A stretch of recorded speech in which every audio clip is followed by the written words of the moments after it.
penahanannya Pak mungkin dari Nikita Mirzani?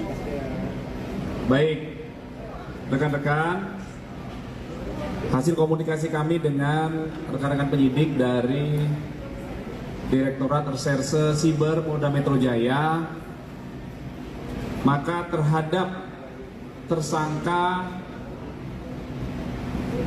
dugaan tindak pidana pengancaman, kemudian pemerasan melalui media elektronik, dan atau pemerasan dan atau tindak pidana pencucian uang atas nama tersangka saudara IM ya, dan tersangka saudari NM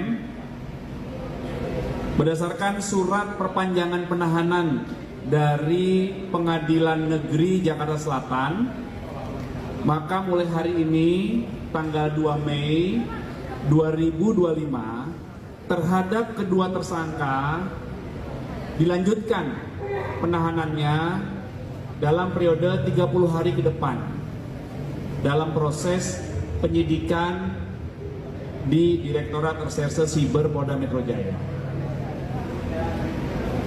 Kemudian saat ini penyidik terus melakukan atau melengkapi berkas perkara berdasarkan petunjuk dari Jaksa Penuntut Umum di surat P19-nya. Kemudian penyidik Direktorat Reserse Siber minggu depan akan mengirimkan kembali berkas perkara. Ya, jadi perlu kami jelaskan bahwa di tahap 1, tahap awal, penyidik sebelumnya mengirimkan berkas perkara kepada Jaksa Penuntut Umum di Kejaksaan Negeri Jakarta Selatan. Kemudian ada surat dari JPU bahwa ada beberapa hal yang harus dilengkapi oleh penyidik. Ada surat P18 dan petunjuknya secara rinci di P19 namanya. Kemudian dilengkapi dan minggu depan setelah proses pelengkapan itu, maka penyidik akan mengirimkan kembali berkas perkara ke JPU. Mulai memperpanjang Itu tahapannya kan? Ya? Ya benar, saya baru terima tadi malam dari para tersangka, di mana diperpanjang 30 hari sampai tanggal 1 Juni tahun 2025. Anda kalau tanya kenapa, itu boleh karena itu amanah di dalam KUHP. Jadi apabila sebuah tindak pidana dengan ancamannya 9 tahun ke atas, bisa diperpanjang penahanannya, tapi beda yang melakukan penahanan. Kalau 20 hari itu yang menahan adalah penyidik, dalam hal ini polisi, 40 hari adalah jaksa penuntut umum, 30 hari nanti itu biasanya yang melakukan penahanan adalah dari pihak pengadilan. Jadi itu dibenarkan di KUHP. Jadi KUHP ada mengatur terkait tindak pidana yang ancamannya 9 tahun ke atas. Tapi untuk tempat penahanan sendiri masih sama? Nggak ada perubahan. Ya silakan, itu hak. Jadi kalau hak dan wewenang kekuasaan yang melekat ya silakan. Tapi yang jadi persoalan ini kenapa ditahan-tahan terus, gitu loh. Kalau memang yakin dengan Anda bukti, ya udah limpahkan aja. Kenapa masih bingung cari bukti? Gini, Bang. Masih bingung cari bukti kan jadi timbul pertanyaan gitu. Ada apa Anda masih bingung cari bukti? Kemarin cari bukti, hari ini cari bukti, kan repot kita. Saya nggak perlu jelasin lah bukti apa yang dicari-cari. Yang jelas saya katakan, saya tegaskan saat ini, yang menjadi dasar laporan ini adalah sebuah rekaman percakapan antara seseorang dengan seseorang. Rekaman tersebut telah saya laporkan ke polisi dan menjadi bukti yang ilegal. Nah itu saja yang terpenting. Silakan, nanti kita bertarung di pengadilan. Kalau jika nanti masa penahanan yang selanjutnya ini berakhir, Bang, apakah nanti Kaniki bisa bebas, Bang? Ya itu namanya lepas demi hukum. Jadi itu secara otomatis. Kalau ini 30 hari diperpanjang lagi 30 hari, tidak ada kepastian hukum untuk dinyatakan lengkap, maka itu namanya lepas demi hukum dan harus keluar. Itu otomatis. Jadi hukum ini tertib. Yang menjadi pertanyaan bukan itu. Yang menjadi pertanyaan, kenapa yakin melakukan penahanan tapi ini perkara tidak bisa sampai ke pengadilan? Kenapa? Ada apa? Masih bingung cari bukti. Panikinya tuh jadi Artinya penyidik itu kesulitan dalam membuktikan atau melengkapi berkas agar bisa lanjut ke persidangan. Jadi ini sebenarnya kabar baik untuk kalian kalau diperpanjang lagi 30 hari. Hanya kalau misalnya tidak terbukti atau pada akhirnya harus dilepas, nyai itu sudah harus menjalankan ditahan selama 90 hari.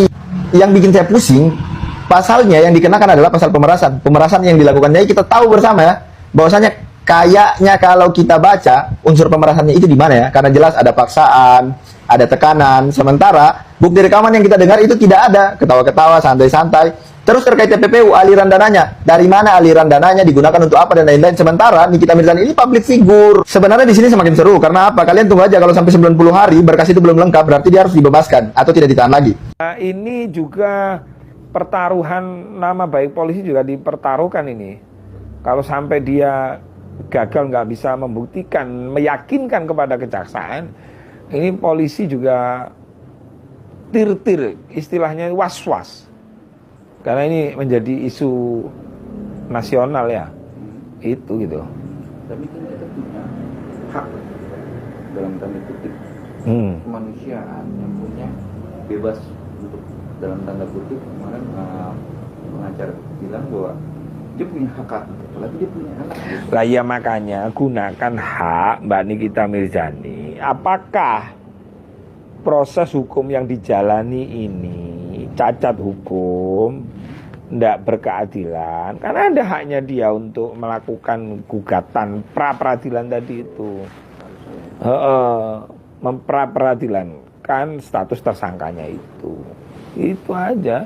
Tapi juga dari pengacaranya si Nikita juga kemarin sudah melaporkan itu Retegradis yang pernah melaporkan kita itu tetap tertinggal resiko karena kepublish juga tuh. Ya nggak masalah, kalau saling lapor ya nggak masalah, namanya orang mencari keadilan. Ketika ada sesuatu yang patut untuk dilakukan tindakan hukum nggak ada masalah. Saya dilaporkan lalu melaporkan nggak ada masalah, itu dijamin kok, semua bebas untuk melakukan itu. Kita merasa masyarakat kan menilai bahwa kita kan negara hukum, proses kata kejanggalan untuk dipasarkan juga nggak bagus juga. Ya namanya netizen itu kan macam-macam. Yang pasti kan polisi itu kan sudah melalui tahapan untuk menuju 2 alat bukti itu kan sudah dihitung cermat tuh gelar perkara. Polisi itu menetapkan orang tersangka itu nggak ujuk-ujuk, pasti ada gelar perkaranya. Tapi kadang-kadang menurut polisi ini yakin, belum tentu juga di institusi lain itu juga meyakinkan juga gitu. Itu sih. Tapi dari sisi hukum sendiri, apakah saksi-saksi juga belum lengkap apa gimana gitu dari sisi hukum? Ya bisa saja. Jadi kan gini ya, Pak Jaksa ini kan akan mewakili polisi. Pasti Pak Jaksa ini tolong dilengkapi. Ketika polisi belum bisa memenuhi, ya akhirnya tertolak terus kan gitu. Itu. Ya monggo aja lah polisi sama kejaksaan dikoordinasikan yang baik, karena jangan sampai masa penahanan sudah habis tanggal 22. terus kemudian tidak ada kepastian hukum, terkatung-katung terus. Ya maka ya harus di SP3 nantinya. Surat penghentian penyidikan. Kasihan kan orang sudah ditahan kan gitu kan. Betul nggak? Kok ini terus nggak clear gitu kan? Sampai kapan gitu? Nggak ada masalah. Kalau ada bukti baru SP3 itu misalnya nih, ternyata polisi meng-SP3 misalnya, lalu nggak puas nih pelapor, itu bisa PT UN atau pra-peradilan kan ya atas keputusan SP3 itu gitu. Iya. Yang kangen kabar terbarunya Nick Mir, boleh simak sampai habis. Ada pesan darinya Nick Mir ketika pengacaranya beliau kemarin menjenguk.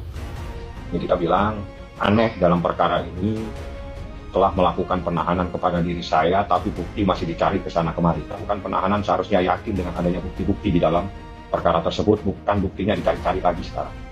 Itu yang ini kita minta, dan tolong sampaikan kepada teman-teman masyarakat supaya bisa menilai bagaimana proses hukum terhadap dirinya yang terjadi saat ini. Dan saya informasikan hari ini kita mendapatkan perpanjangan penahanan selama 30 hari lagi. Itu Anda mau tahu up to date. Up to date-nya seperti itu. Alasannya apa, Bang? Tanya kepada penyidik, bukan saya yang melakukan penahanan.